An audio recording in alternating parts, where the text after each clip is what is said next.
I'm your girl, Miss Sophia, holding it down right here on WERUradio, home of urban music for the LGBTQI community and me. Between the hours of 2 p.m. and 6 p.m., this is Club Chit Chat. That's right. You know how we do it, honey. We're going to be talking about sports, politics, entertainment, and a little of this and a little of that. That's why we call this Club Chit Chat, baby. With the happy hour coming to you at 5 p.m. like no other happy hour you've ever experienced. So make sure you're around during our happy hour. Hey, I'm your girl, Miss Sophia, holding it down right here on WERUradio, home of urban music for the LGBTQI community and me. Come on, baby, let's ride. With her, she's just full of energy. She obviously works still in government, but in her off time, she's able to kind of give me advice and input and just great energy. Right, and she ran against you. She ran against you in this election. Yes. And you're in the runoff, and she's not. Yes. And I called her to get her up here to talk about what's going on in the world of politics. And she said, you know what? She said, I'll come up there, and I have plenty of time to come up there. She said, but what I want you to do is invite Kwanza up there because he is in a runoff, and I'd rather you give him this time, and I can come up there later on, and we could talk about the runoffs that we have coming up in January, on January the 5th. But your runoff is in December, on December the 1st, December right? 1st. So we're going to take a break, and we're going to set everything up, these cameras and all that good stuff, so people all around the world can see Kwanza Hall, and we're going to let you have the floor, but we're going to take that break, okay? Okay. Get yourself together, all Let's right? go. I'm the girl, Miss Sophia, hold it down right here on WERUradio. WERUradio. We are the home of the urban sound of pride. Come on, baby, let's ride. Check this out. We got a great. He is running for Congress, and early voting has already started. That's right. And tell people where they in what district they can go and vote. So I'm running for Congress to fill John Lewis's unexpired term. The district basically is bounded by Phillips Plaza on the north, all the way down to Morrow on the south, Mount Zion Road, down to the State Farmers Market, Hateville, Morrow, Lake City, College Park, East Point, City of Decatur, Candler Road on the east side, and Fulton Industrial on the west side. So it's a pretty big area, 700,000 people. We need people just to turn up one more time. The vote is something that's very significant in our community, but in particular in this district, because this is a district that not only did Ambassador Andrew Young hold, but also Congressman John Lewis, the late, great Congressman John Lewis, who passed away on July 17th. He gave his life for us to have the right to vote, like so many others, including my father. They fought for this, and I believe it's only fitting that we all go out in a way that we might not have before to show our respect for this great man and to vote in this election. Ideally, I'd love for you to vote for me, but at least show up and vote, because it's someone who actually sacrificed for us, and a lot of people more than just him.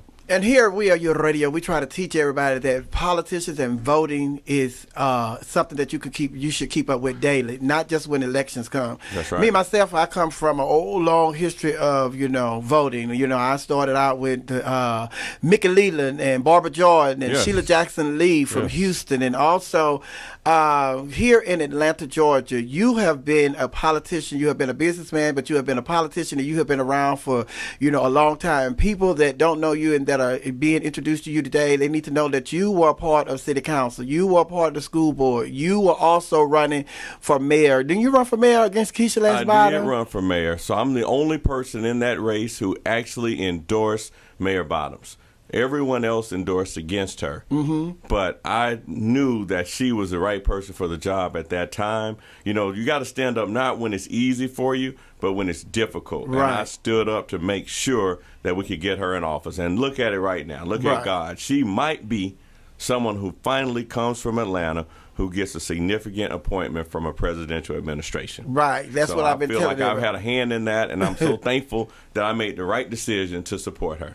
Okay, so during the election, what are some of the things that you want to fight for to make people know that you are the right person to put in that seat? Yes, thank you. So, number one, right now we're in a very, very critical time in our country's history. We've never seen a year like 2020. We've got the COVID crisis in front of us. We got some stimulus money out there, but we've got to get more. There's a stimulus package on the table, and there's a disconnect between Republicans and Democrats. Republicans want to put out $500 billion, and Democrats are saying we need $2 trillion. Now, I agree with the Democrats, but we can't go through Thanksgiving and Christmas and New Year's without some money hitting the streets. Right. We all know that it need to be direct deposit this time. Because if it doesn't hit the streets, it's going to be some all hell in these streets. Yes. It's already getting a little dangerous out here, right. But it's going to uptick because people really aren't eating. There's a lot of people lost their jobs, they've lost their businesses, homes are in upheaval because of the school situation, and now we're seeing an uptick in the number of people impacted by coronavirus again. It's like a Black Death going through town all over the country, and 250,000 people have lost their lives. So we got the CARES Act.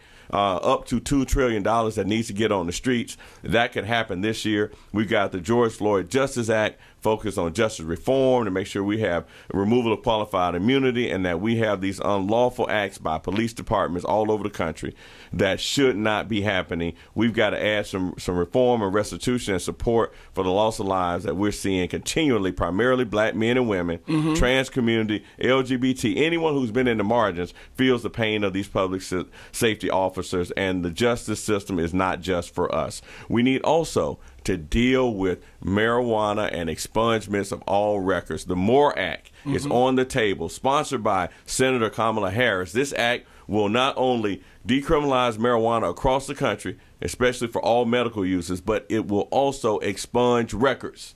And I'm fighting to make sure that we expunge every record, every life that was impacted by the 1994 crime bill should be restored. And it should be restored not just if people get out of jail, but they need some financial restorative justice. That's what restoration is, because people lost families, cars, homes, their whole lives, their scholarships. They lost a lot. Right. And we've got to bring that back and give that back. And that's the start of the reparations conversation. We get this done and we can move on to reparations. There's also something called the continuing resolution. You know, government shuts down every now and then when they can't agree. Right. So we've got to vote also in December around continuing the budget through the new year until President-elect and Vice President-elect Biden and Harris can actually get sworn in, and then they can navigate a little bit better. But right now we're in that in-between time. We got people don't want to leave, people trying to hold on to the seat, you know all that. Right. And we got to say, look, come on now.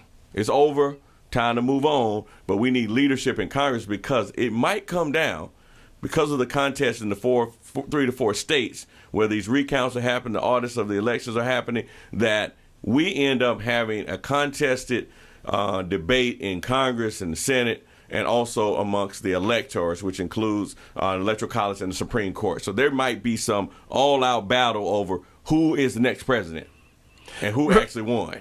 Right, but a lot of people have been talking about that, but I don't think it's going to get to that point because what they're saying is that, the people, there are laws, just like here in Georgia. They're talking about we have certified our votes here in Georgia today. Yes. And the governor has until 5 o'clock tomorrow to agree with that and sign off on those Democratic electors. But it's just like there are laws in place to prevent all that from happening. And then it's just like the Republican Party, they are slowly coming around because they see that they are slowly coming around because they see that, even with Rudy Giuliani, what Rudy Giuliani did yesterday made him look like a fool going before the court. And the judges are laughing at them. Yeah. And they are standing up there with a straight face trying to tell these bold-faced lies, and then when the judges ask, "Where's the evidence? Where's the proof?" They don't have it. And then even one of the people said, "We don't have to produce the evidence. We don't want to." And the reason we don't want to give you this evidence is because if we tell you these people who have came forward and gave us this information, then they will be harassed. Yes. So it's just like a lie on top of a lie on top of a lie. And then you have been in politics for a while. What are some of the things that you initiated while you were here on the city council? Great question. So as a city councilman, I worked on so many different measures, passed over 752 pieces of legislation over the 13 years I was elected, $2 billion of investment in my district. Where we are is in Council District 2 as well. And the district was basically from 18th Street or 25th Street all the way down to Castleberry Hill. So Old Fourth Ward, Emmett Park, Ponce Highlands, Home Park, Georgia Tech, Georgia State, Atlantic Station. So the really dynamic part of town, the restaurants, the shops, the Beltline, those are all projects that weren't there when I started. And I fought to bring them to my council district. And investment goes where it feels comfortable. Like I said, $2 billion of investment is documented. 18,000 jobs brought to this part of town. People don't locate their companies and their businesses just anywhere. They go where they feel like they can get set up quickly. They know they're going to have favorable relationships with the government. And it doesn't mean government has to give them any money or any incentives. It's just, do they feel comfortable being in that location? And comfort is defined in a lot of ways. Where their employees want to live there. Does it have walkability? Does it design? Do we have dog parks? I mean, we've done from food trucks to tiny houses. I piloted so many programs. I was known as the person who would kind of try out the most innovative things. And I saw my council district and my role as being an innovator, bring new things to the city that make it better based on my experiences and my travel all over the country and all over the world. So you see a good idea in Houston, you see a good idea in Texas or in Chicago or in Europe, in Canada or in South America, bring it back to Atlanta. Right. And that's what I tried to do over the years that I was elected, working with the planning community, working with the architects, working with the development community, working with the neighborhood leaders to create an environment that people want to live in. Pond City Market is one of those projects that I brought to the city. Krog Street Market, where you could walk around. Even I had to change the law just to make it where you could walk around and drink inside the buildings. It wasn't legal to do that. So it's always a lot of little laws you have to do. I supported Tyler Perry when he was in M-F. He started out there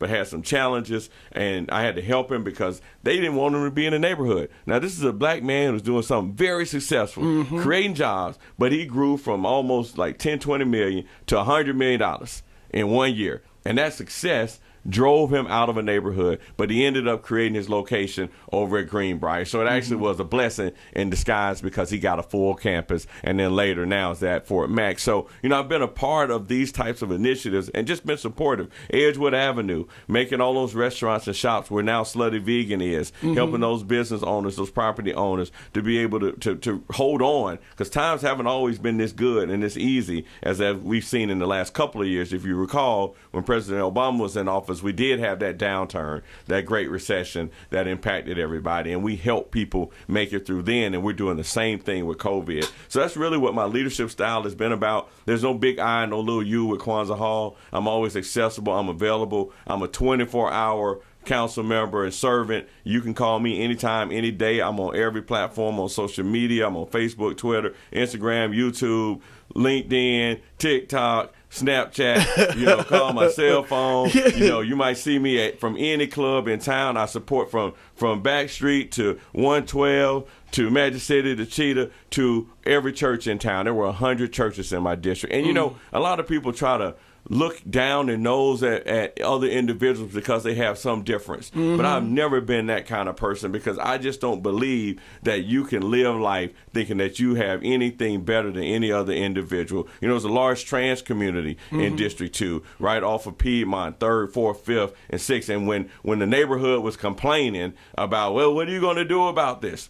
And they wanted me to send police officers over there. We're like, wait a minute, you just can't call the police on people who really need solutions, not punishment. We began to work with some nonprofits who were working on justice reform so we could create a pre-arrest diversion program so people don't get arrested. And in that same vein, we passed decriminalization of possession of less than an ounce of cannabis so that all these people who've been impacted by the war on drugs, children, everybody's kid has had a friend or them themselves who's been impacted by having a little bit of weed when they were at college, and they might have lost their whole life, their whole scholarship just because of that. We have people who lost their jobs. So I've always just tried to be accessible, available, and willing to make a difference in the life of anyone who I can help, because I'm in a role, and I've been in a role of stewardship. When you're an elected official, you're a public servant. You're not there to do politics. You may have to navigate politics, but you're not there to play it and do it, especially on your constituents. You're there to serve the public, and the second you don't want to serve or you can't continue to serve, you need to sit your butt down. Right. And that's what I did. Here at WERUradio, we are a LGBTQI plus based radio station. And here in Georgia and really all over the world, hate crimes have really picked up in the LGBTQ community. And I know that it is hard to file a hate crime against someone here in Atlanta, Georgia, and it's obvious to us that some of these crimes that happen in the LGBTQ community are hate crimes. So what is it that you could do to assure the LGBTQ community that you will work to bring awareness to the hate crime bills here in Georgia. Absolutely. Well, you know, my track record speaks for itself. I've already supported every measure at the city of Atlanta. As a council member, we passed legislation. We worked with State Senator Vincent Ford over the years. He was one of the leaders on the hate crime bill. How you doing? And we also have just number one, you got to be able to take the meeting. Right. You got to have friends in the community, and you got to understand what it means to have a hate crime. That's first. And then second, you got to be willing to stand up and speak out when you find some adverse action or energy out there. Luckily, you know, at the national level, I think we've made some positive strides. We have. Congressman Lewis has been very strong there. I was just reading on Instagram, there's a lieutenant governor in Pennsylvania who no longer can go on his balcony because he had two types of flags, one for legalizing cannabis and two for equal rights across the LGBTQIA plus community. And that was one of those things where, wait a minute, we're still fighting these battles. We're still fighting the battles, and in some places we've made phenomenal strides, and in other places we're still lagging. So you have my commitment to be a voice locally. You have my commitment to be a voice at the state level and at the national level and international level. Really, it's just having friends who are willing to stand up, be there, and speak out when you're not there. That's really what it boils down to. And if you have the power to pass legislation or to pass or move an agenda forward, you must do it. Plain and simple, because that's what I want a friend to do for me. Do you have kids? Well, I had two kids from previous marriage, and there were two sons, and they're in their 20s. Oh, okay. Yes. Are you married now? No, I'm not married. Actually, just recently had an amicable divorce. Oh, okay. Yep. So what are some of the things that bring you joy? Bring me joy. So I love cooking. I love eating pomegranates this time of year. It's fall season. I used to love my grandmother's sweet potato pie. So anybody y'all know that makes good sweet potato pies, let me know. So food and family is one of my favorite things. I get joy out of connecting with new people. You know, I really do love meeting people. I don't know a stranger. I'm having a real hard time with COVID because I'm used to being out.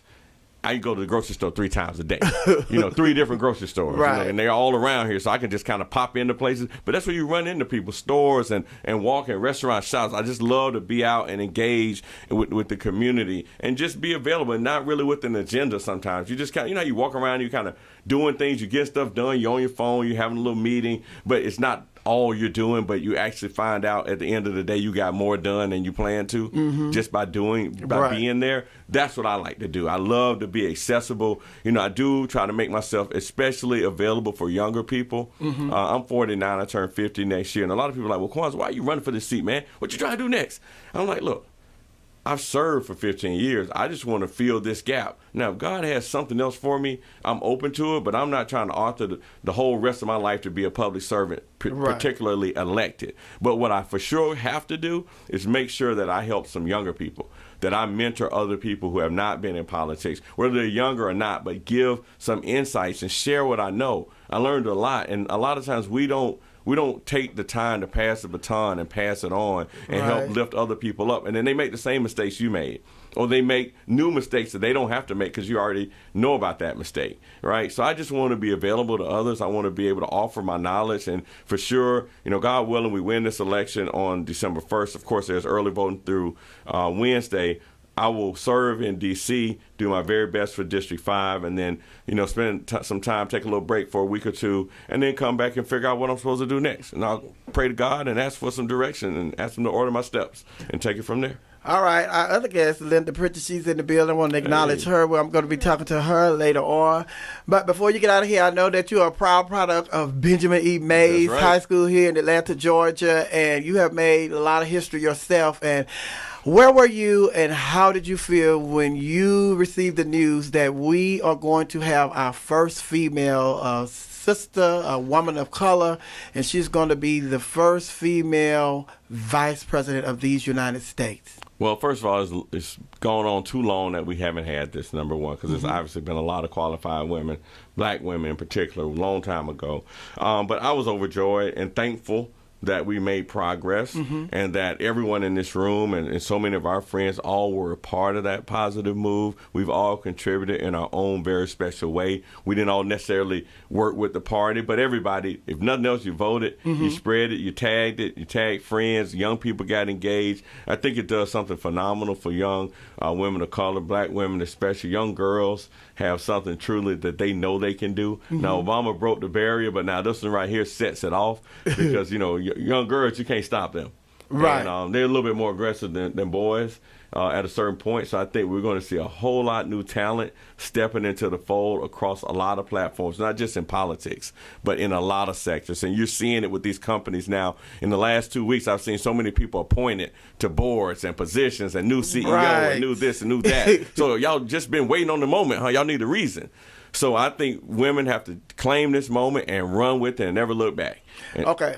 Now, before you get out of here, Sure. Now, Georgia turned blue for the first time since Clinton won. Yes. And there a lot of people are contributing Stacey Abrams and all the hard work that she put into the Democratic Party as a part of Georgia being blue. Are you in contact with Stacey Abrams? I am in contact with Stacey and Nikema Williams. I know them both. I mean, Stacey and I traveled to Israel together, and we both were German Marshall Fellows. And when I was a city councilman, she was also on the legal department at the city of Atlanta. So we have a long relationship. The same with Nikema Williams. We both worked together on Hillary Clinton's campaign. I was a fundraiser. She was more of a community engagement. She was working at Planned Parenthood. I was a council member. So the relationships are long with me in our community of elected leaders. And I have to say, I give credit to Stacey because once she offered herself up to serve and when she ran for governor, and that was a fresh new move. But then also she continued to fight. So I give a lot of credit to her, but there's many other people who've been working for years, in some cases generations, to see this change happen. And some didn't make it to see it, like Rita Samuels and Juanita Abernathy, and they've been, Coretta Scott King, and, there's a lot of great sisters who fought for this, and they've been doing the work. Miss Brayboy, I mean, they were doing this work long time ago, so we're standing on their shoulders and their work, and it just pushed it over the top. But we got a lot more work to do because those Republicans voted against Trump, but they didn't vote for Ossoff. Right, and we've got to still get them to also vote for Warnock. So this is still the work that we've been talking about. It needs to be done between now and January 5th. But one of the ways to gin up more votes is to get people engaged to vote in this December 1st election. A lot of people think it's not an important race, and I'm like, wait a minute. So when you talk to your children and you offer, or your cousin, you offer them to taste broccoli or something like that, it takes about 10 times. And then when they try it, you can't get them to stop. Okay. You just had to add cheese or something, right? But it's the same idea. It's a lot of people who have not participated in the voting process for a variety of reasons. Why don't we give them one more chance? This December 1st. We should be using the same amount of power. I mean, I'm seeing flyers and mailers and stuff go out. It's like there's not even a race. Upcoming runoff. And it says December 7th is the day that you get to register to vote. No one's saying there's a December 1st race. I have a real problem with that. I think that's either intentional or unintentional voter suppression.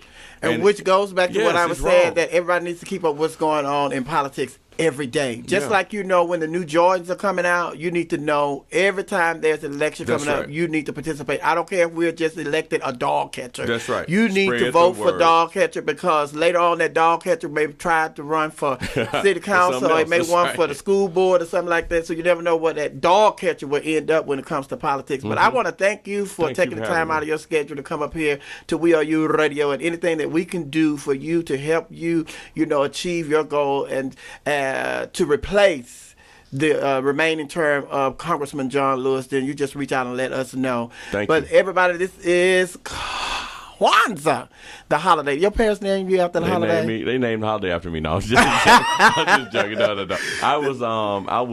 I guess I was born in 71, and the holiday was started in 66 by Milana Karinga out in California, Dr. Karinga, and he was a professor at Berkeley. But my parents were really, really pro-black and very into, self-determination by the black community, and made sure that I was born with Kwanza. And back then, Kwanza wasn't a cool name. I'm just going to tell you. It took till I was about 12 enough for it even to be normal. You know what I'm saying? People like, what kind of name is that? You from Russia? You Polish? I mean, it was like, no, it's an African name. Africa. Why are you African? You know what I'm saying? That wasn't cool, but, you know, it was something I had to grow through and grow into, and it's turned out to be a phenomenal blessing. I'm thankful that my parents gave me this name as a birth name.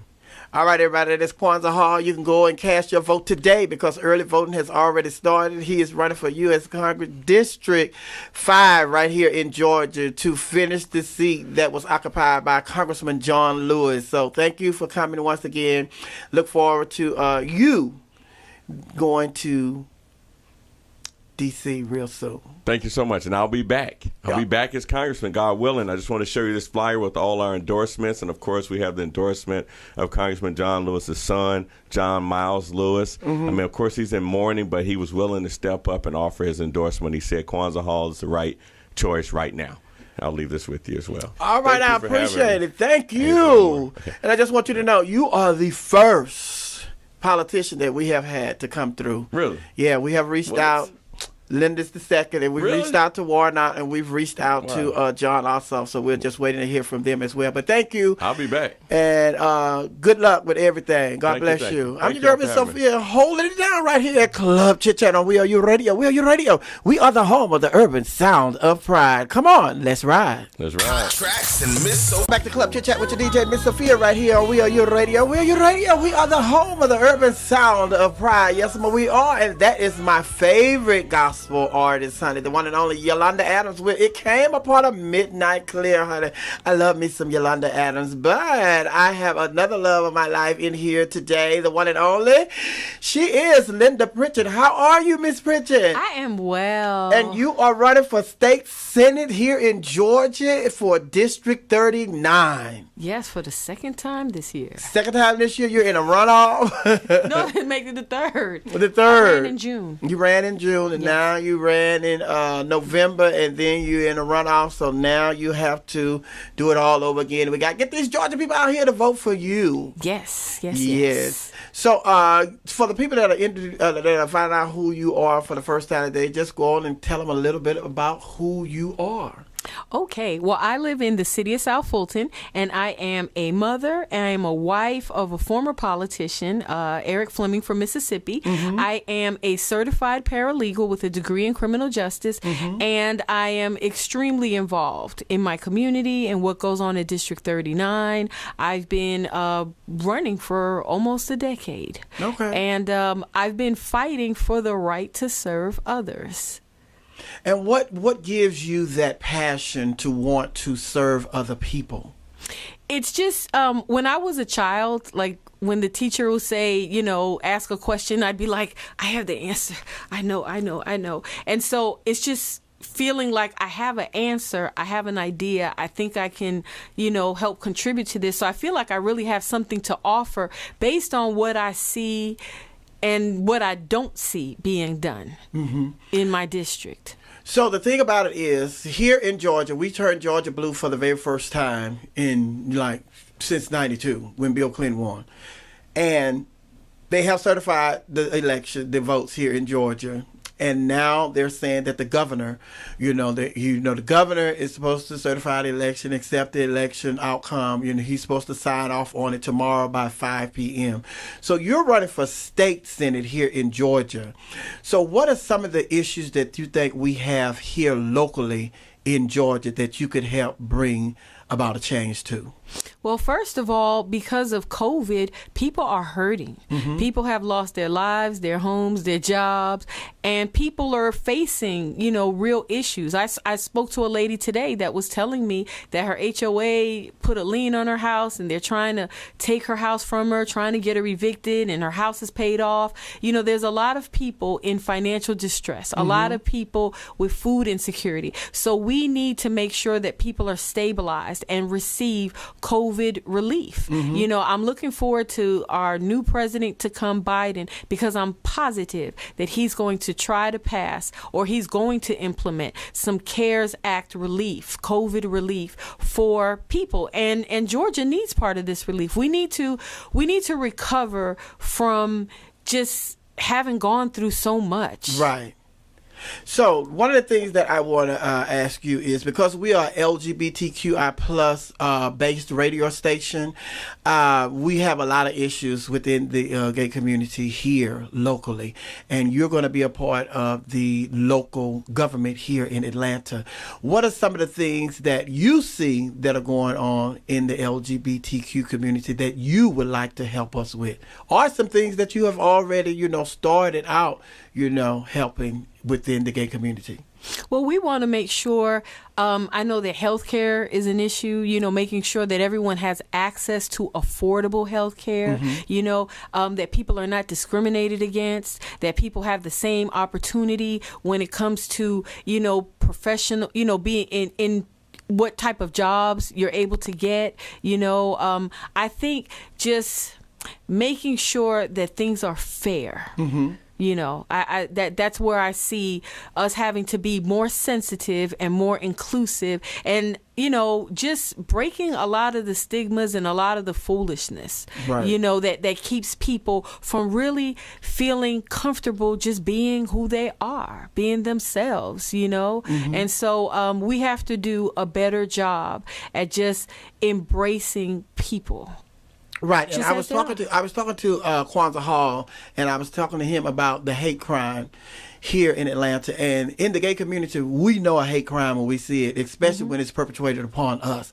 And it is hard to file charges against these people who commit these hate crimes against gay people. So as a state representative here in Georgia, what change can you bring about to make sure that the hate crime law and the bills here in Georgia stick when there's a hate crime that has been committed? Well, first of all, the hate crimes bills that we have in place, they don't have enough teeth. They were just, pacifiers. Yeah. Well, it was Vincent Fort's intention to make them strong, but in the process of trying to pass them, it got cut down and, things got taken out, and it needs strengthening. But one of the biggest issues we have in Georgia are not necessarily the laws that are on the books, is the enforcement of the laws. Mm-hmm. Sometimes people don't want to enforce laws, and some people don't want to observe laws. So we just have to make sure that there's a mechanism in place for reporting, a mechanism in place for people to keep track of when things are happening, who's turning the blind eye, who is abdicating their responsibility, because people need protecting. And speaking of which, because, we've had killings here at the hand of police officers in Atlanta, right after we've had national killing of black men, at the hands of white police officers. What can you do, or what change could you bring about to make sure that police officers are held accountable when they do wrong, just like regular citizens are held accountable when they break the law? Well, first of all, the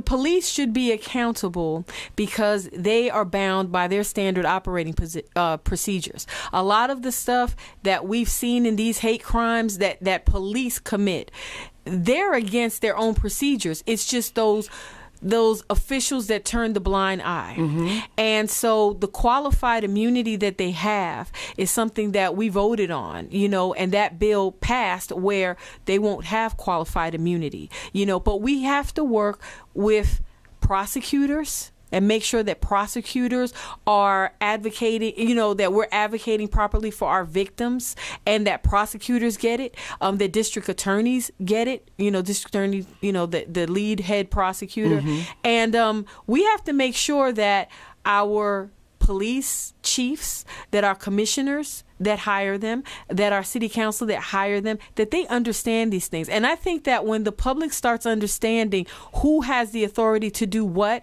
and then when you start coming at them, that's when you get the right responses. Because going to the governor with it, he has nothing to do with that. But when you go to a police chief, when you protest, a police chief, when you protest to the city council, to the county commissioners, and it's back to enforcement. But here's another thing that's really surprising that goes over people's head. Who's on these juries? Right. See, the jury's supposed to be a jury of your peers, but it's a jury of the people who vote, and typically who votes all the time. not us. I mean, I'm not saying that African Americans, or minorities don't vote and are not super voters, but not in the same level as... Right. What you're saying is when they go to pick out these people that are going to sit on these juries and stuff, they look at who's voting and who's voting, constantly, not somebody that vote every now and then. Right. So I get it. So we're going to take a break and we're going to have come back and we're going to have more conversation with you, Miss Linda Pritchett. Welcome back to Club Chit Chat, everybody. I'm your girl, Miss Sophia. Hold it down right here on WERUradio. I'm sitting in the studio with the one and only. She is Linda Pritchett, and she is running for State Representative District 39 right here in Georgia. State Senator right here in Georgia, District 39. Come on, baby. Let's ride. Welcome to Club Chit Chat's Happy Hour. That's right, this is Happy Hour where everything is legal, honey. Get your drink on, get your smoke on, get your pills on, get your freak on. Everything is legal right here at Club Chit Chat during our Happy Hour. But today we're going to have to hold back on some of that because we have a politician in here and she cannot be tied up with all of that foolishness and shenanigans. So we have to just drink water and Kool-Aid today while we have Linda Pritchett here. Now she is running for State Senate, District 39, right here in Atlanta, Georgia. Yeah, State Senate. She told me, baby, I'm not running for a representative. I'm running for Senate. State Senate here in Georgia, District 39.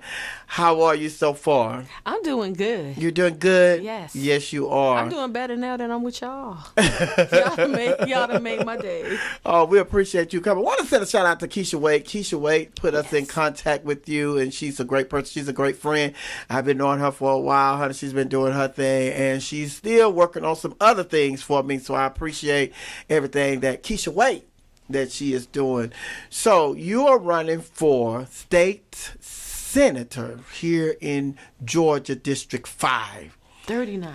39, that's Kwanza 5. Kwanza 5, you 39. Yeah, see, if I look down at my notes, see, I'm a thespian. I just want to remember my lines and my script. But yes, District 39. So what are some of the things that you have on your agenda when it deals with the LGBTQI plus community?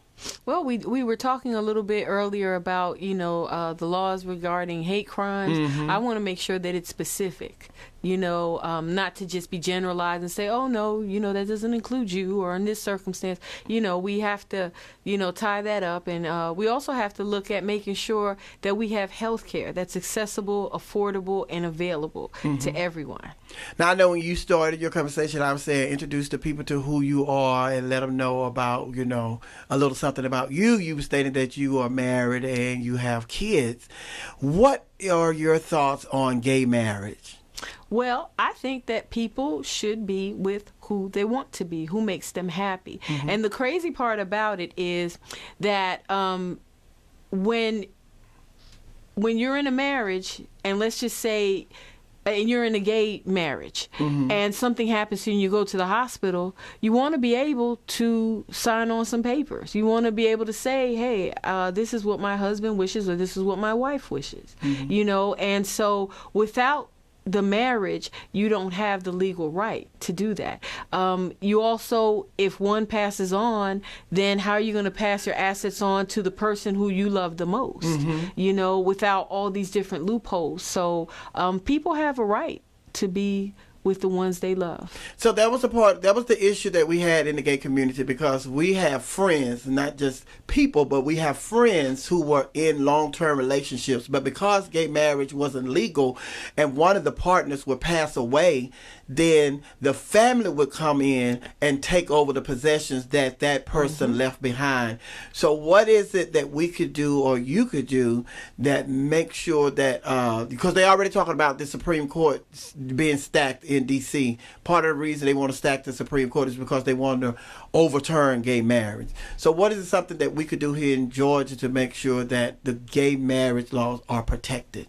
Well, The first thing is whatever they do on the federal, of course, normally it dictates what trickles down to the state, but we just have to make sure that we stand up against the state, on that issue, and make sure that people know that it's a community that has a strong voice that matters, and then you also have to equip yourself legally and know how to have that little power of attorney. Oh, you said I can't sign here? Voila, here you go. Yeah, I'm signing that paper anyway. And make sure you have your power of attorneys, make sure you have your wills and your estate and, that type of thing in order as plan B, because folks get slick. Mm-hmm. And that's how y'all smart them. Now, a lot of people in the gay community, they have their own biological kids, but there are some gay couples that want to adopt, and there are a lot of politicians and people who are in powerful places and in powerful positions.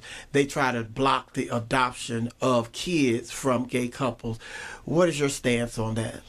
I have friends that have had children within their relationship. By artificial insemination or what have you, and when people want to, first of all, we have children that need a loving home, and that's what you look at. I think with people, they're not honest about what the issue is. They're thinking because you have one set of sex, then what are you going to do to that child? And that's what their main issues are. Right. And people have to get over that.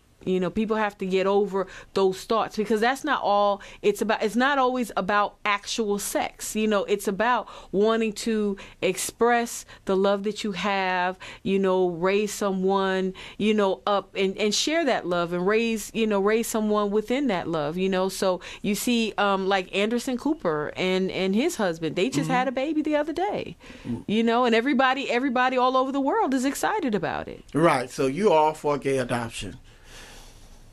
Yes. Because the thing about it is, the people who are, just like you said, the example that you gave, because people always say that if you have two men raising a boy, then those two men, 9 times out of 10, then that son that they'll raise is going to end up being gay.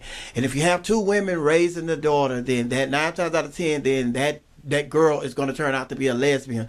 But then it's just like on the flip side of that, what we say to it is, well, the majority of gay people were raised by a man and a woman. And we still end up liking the opposite sex, not what we saw when we were growing up. Mm-hmm. So if we could make that decision, not going into a heterosexual relationship, because that's what we saw when we grew up, what makes you think that it's going to be any different from a child that's adopted by a gay couple? And see, the crazy part is there are a lot of foster families. Mm-hmm. They adopt, or not adopt, but they take in children for the money. Yes, there's a lot of that going on, but it's just like, and I have gay kids who have become foster parents, and I know a lot of people who have become foster parents, and then what they had to go through to become foster parents. All the house check, the wellness checks and the house checks, and making sure if you're having a boy and a girl, you got to have this room, you got to have this set up, you got to have, so everything that they go through, then they have to go through classes. They have to go through classes, and there's a whole lot that goes with becoming a foster parent. And then, they have gotten to the point where they wanted to adopt, because it's just like, okay, we want to go on and adopt. And then at that point, somebody from the family, some grandmother or aunt or somebody else say, no, we want to keep her in the family, we want to get the kids. But it's just where you been all this time? Right. But it's like the whole thing about it is, people would not put themselves in this situation and go through all of this if they didn't care about the kids. Exactly. And then the people that always come up against the people who care about the kids are the ones that are sitting there and letting the kids just sit in a foster home. So it's just like, thank you. When we have people that are in position to take care of situations like that, that's what we want. And to know that you are one of those people that would help us fight the fight to get these gay adoptions and make them legal, and make all this the situations where it's just confusion. Yeah. That's all it is confusion, and loopholes go away. That's a good thing. And I would be we have to deal with the elephant that's in the room, because when I Google your name, you know what came up. A lot of stuff. A lot of stuff. And then I want you to just clear the airways, because a lot of people, you know, we're living in the age of social media, and people are going to be introduced to you today that don't know you, and then they're going to go and Google your name, and a certain situation is going to come up. So could you clear the air about what's going on with that situation? They're talking about you broke into your own house and you were arrested. Now, how crazy does that sound in the first place? Okay. So basically what happened is back in 2018, my parents, they both were dying. My mother had dementia, well, not dementia, Alzheimer's. My father had cardiac issues. And so we decided to restructure the loan for our house, right? And so that wasn't really working out with the bank, with the servicer, Aquin, which a lot of people have had issues with. So we had a bankruptcy filed. And so they filed for, they executed a foreclosure, and everyone should know that when you file a bankruptcy, you have a federal stay. That's a federal protection against foreclosure.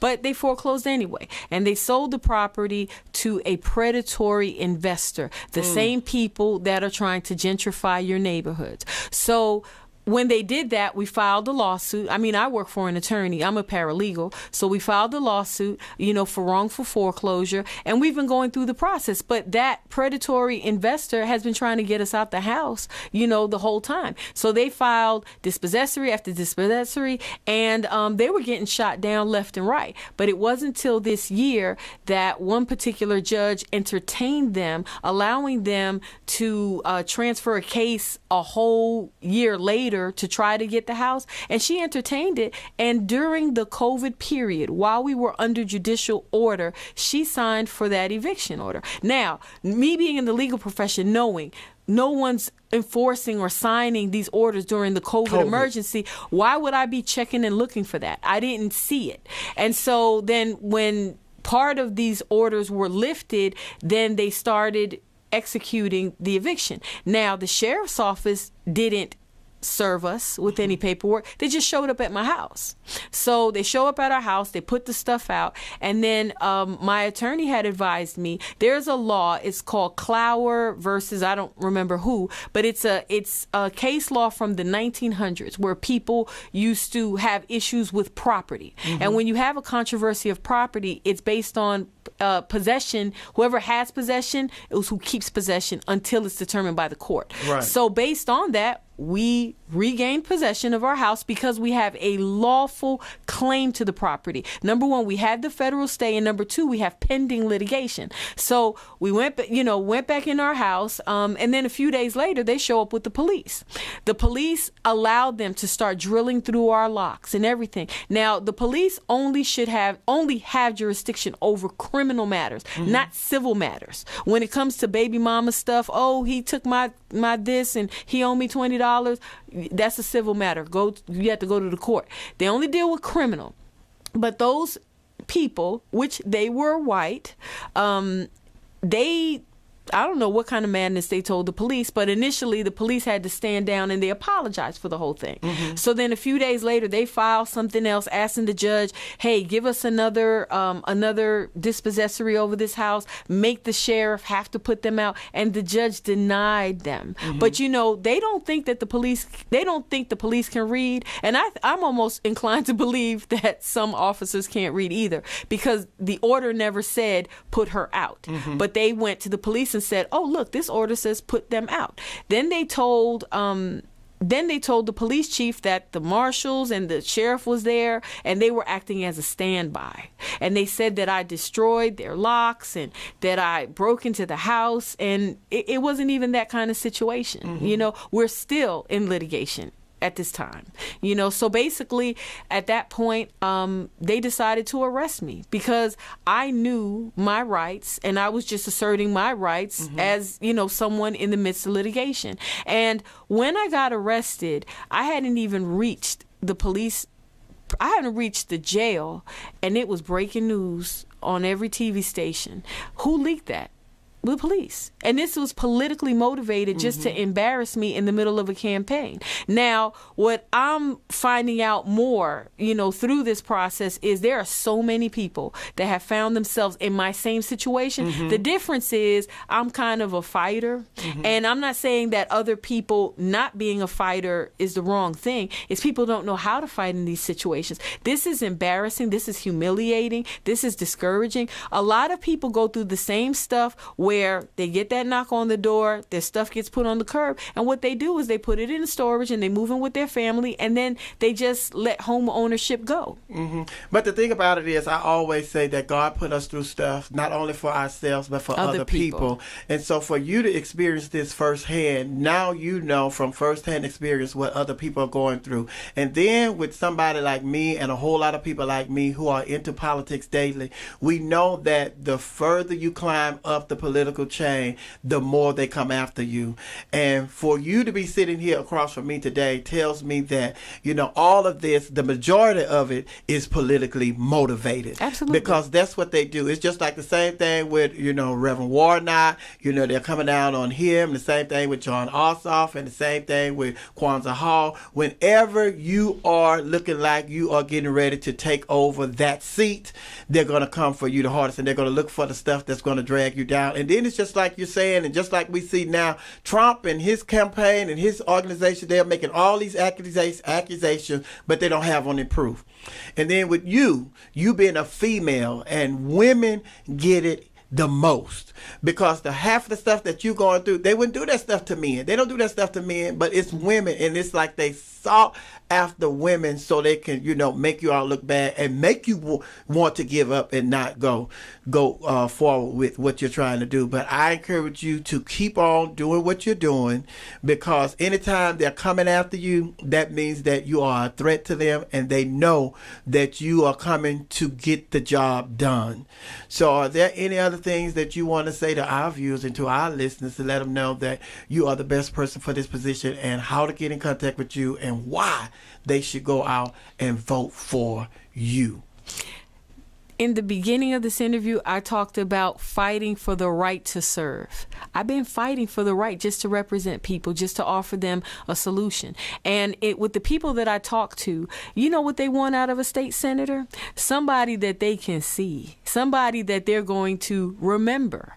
A lot of people don't remember who the senator was before now, because they don't see you, they don't hear from you. They want a state senator that informs them. I send out a newsletter that has over 2,000 subscribers. They want somebody that's going to introduce legislation, someone that's going to do some work, and someone that understands what they're talking about, someone that can relate to them, someone that has either personal experience or that has compassion for people. And I also am the only candidate in this race with the relevant experience. I have worked at the state capitol with Senator Donzella James, Representative Sandra Scott, Representative Ronnie Maber. I've worked in the city of South Fulton at City Hall, and I've been at MPU meetings, HOA meetings, commission meetings, election board meetings, you name it, I'm there. And what people want is someone who's going to be there for them. And that's me, Linda Pritchett. And my website is vote4linda.com. And if you want to reach me personally, my number is 678-561-2263. And not only that, you are also a volunteer, so it's not always about the money to you. You are a great volunteer, and the proof is in the pudding, because you are one of the recipients of the Barack Obama Lifetime Achievement Award, and those are awards that he gives out to people who volunteer around, in different states, and you are one of the recipients of that award. How does that make you feel? That's one of my proudest accomplishments. I first started when I moved to Georgia. My church is World Changers, and I would volunteer and be at church. Yeah, World Changers, World Changers. Come on. Don't hold it against me. But I used to be at church so much volunteering that people thought I was one of the employees. So, service. And as I mentioned, I think before, my aunt was Celia Cruz, and one of the biggest projects that she volunteered with was the League Against Cancer. And she wound up dying from cancer, but she helped raise millions of dollars by singing and volunteering in different ways. And so I think that rubbed off on me, just making good use of your time, doing things to help others. It's so rewarding. Now, you say that rubbed off on you, but you say you can't sing like her. I could sing a little bit. I said, you know what I said? I said it sounds good to me, though. It sounds good to me. I don't know if you gonna like it, but it sounds good to me. Okay, well, I thank you. You have been wonderful, and I hope that you've enjoyed being here with us. And we look forward to helping you, and all that you have planned on doing for the state of Georgia, for the state of Georgia and the city of Atlanta. But listen, you are an African-American woman, and if you make history, you are also, biracial. So you are... I'm Cuban. I'm first generation Cuban, but what most people don't realize is that Cubans are black too. Actually, 90% of Cubans are black. It's not just Ricky Ricardo. It was Celia Cruz and a whole bunch of other Negroes like us. Okay. Yes. So if you win this seat, then you would be I'll be the first Hispanic female state senator of the state of Georgia. And last question. Yes. We are getting ready to have our very first African-American woman of color vice president of the United States of America. Goodness. What did that do for you? Well, first, I met Kamala, and I love her because she's so authentic, she's so real, but she's so tough, and she's very focused. So I'm so inspired by her that I'm wearing pearls these days because of her. Because pearls make every outfit look good, even a T-shirt, it make it pop, But she's a great leader. She's strong and she can hold her own, and she's definitely the right person that we need. I'm so thrilled, and it helps with our identity. It just helps us to know that we've broke through a threshold that people have reserved for only certain people for so long, and I'm just excited to see how she's going to preside over the U.S. Senate. Okay. This is Linda Pritchett, and she is running for state senator right here in Georgia for District 39. Now, I know I said that was going to be the last question, but this is the last question. I want you to tell me, what is your favorite food? Pizza. And Oz Pizza happens to be my favorite place. Seriously, I'm from New York. What you expect? I'm from New York. Pizza. Oz Pizza is my favorite. If I ate pizza every day, I'd be about 5,000 pounds. But I tried it. All right, I love you, and God bless you with all that you're trying to do. And I look forward to you coming back and being a part of our We Are Your Radio family. Are there any questions that you have for us? Oh, you tell me. Yeah. Okay. No. No. It's no ma'am. No ma'am. No ma'am. No ma'am. No, I'm just kidding. All right, and Kamala, I'm gonna put a call in for you because I know you want to be an AKA girl. I'm gonna put a call in for you. Although I'm a Delta, I'm gonna put a call in for you, girl. Okay. All right then. Oh, I'm your girl, Miss Sophia, holding down right here on We Are Your Radio. We're Your Radio. We are the home of the urban sound of pride. This is Pass It.